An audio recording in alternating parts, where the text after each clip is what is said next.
Donald Trump ने एक बड़ा स्टेटमेंट दिया है कि अगर ब्रिक्स कंट्रीज अपनी करेंसी बनाती है तो उन पे 100% टैरिफ लगेगा यूएस में। ये सिर्फ एक इकोनॉमिक पॉलिसी का इशू नहीं है, बल्कि ग्लोबल ट्रेड और पावर डायनेमिक्स का एक नया चैप्टर शुरू हो सकता है। पर सवाल ये है कि इंडिया के लिए ब्रिक्स इतना जरूरी क्यों है और सच में यूएस डॉलर इतना वीक हो रहा है, और सबसे इम्पोर्टेंट बात, इंडिया के लिए यूएस डॉलर क्यों एक जरूरी करेंसी बना हुआ है।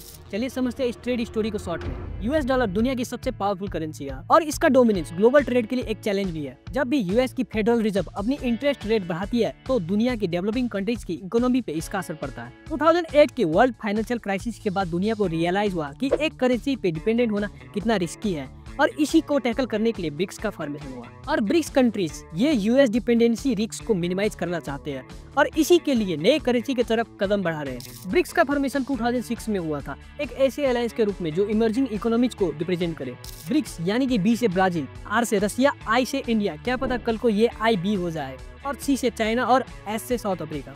ब्रिक्स कंट्रीज के लीडर्स का विजन था एक मल्टीपोलर वर्ल्ड ऑर्डर बनाने की, जहां सिर्फ एक कंट्री का मोनोपोली ना हो। आज ब्रिक्स का जीडीपी पूरी दुनिया का 31% है और ये कंट्रीज मिलकर डॉलर के अल्टरनेटिव सोल्यूशन पर एक्सप्लोर कर रहे हैं। डॉलर पे डिपेंडेंसी को कम करने के लिए ब्रिक्स कुछ इनोवेटिव इनिशिएटिव पे काम कर रहा है। 2024 ब्रिक्स समिट के दौरान बायलैटरल ट्रेड को लोकल करेंसी में शिफ्ट करना और एक कॉमन ब्रिक्स करेंसी जैसे आइडिया को सामने लाया गया। ये सिर्फ यूएस सैंक्शन से बचने के लिए नहीं, बल्कि अपनी इकोनॉमिक रिस्क को रिड्यूस करने का प्लान है। अगर ये सक्सेसफुल हुआ तो पूरी दुनिया का ट्रेड सिस्टम और काफी हद तक इंटरनेशनल करेंसी बदल सकती है। डोनाल्ड ट्रम्प ने ब्रिक्स कंट्रीज पर अपना स्टैंड को बिल्कुल क्लियर कर दिया है। उन्होंने ओपनली कहा है कि अगर ब्रिक्स कंट्रीज ने अल्टरनेटिव करेंसी बनाई तो उनके एक्सपोर्ट्स पे 100% टैरिफ लगाए जाएंगे। ये वार्निंग सिर्फ इकोनॉमिकल ही नहीं बल्कि पॉलिटिकल भी है। ट्रम्प का कहना है कि बाइडेन के टर्म में डॉलर अनस्टेबल रहा, इन्फ्लेशन और हाई इंटरेस्ट रेट ने ग्लोबल ट्रेड को डिस्टर्ब किया है, जो वो अब कंट्रोल करेंगे। और ब्रिक्स का ये मूव ट्रम्प के लिए एक बड़ा जियोपॉलिटिकल चैलेंज बन सकता है, लेकिन इंडिया के लिए डॉलर का एक पॉजिटिव एंगल भी है।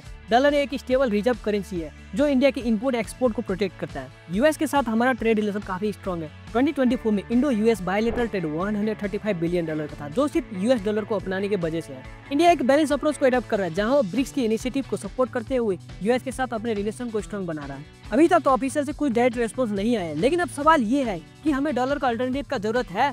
अगर है तो क्या ब्रिक्स बना पाएगा, वो भी ट्रम्प के सामने। और ऐसे इन्फॉर्मेटिव वीडियोस के लिए हमारे चैनल को एक्सप्लोर कर सकते हैं। मिलते हैं अगले वीडियो में।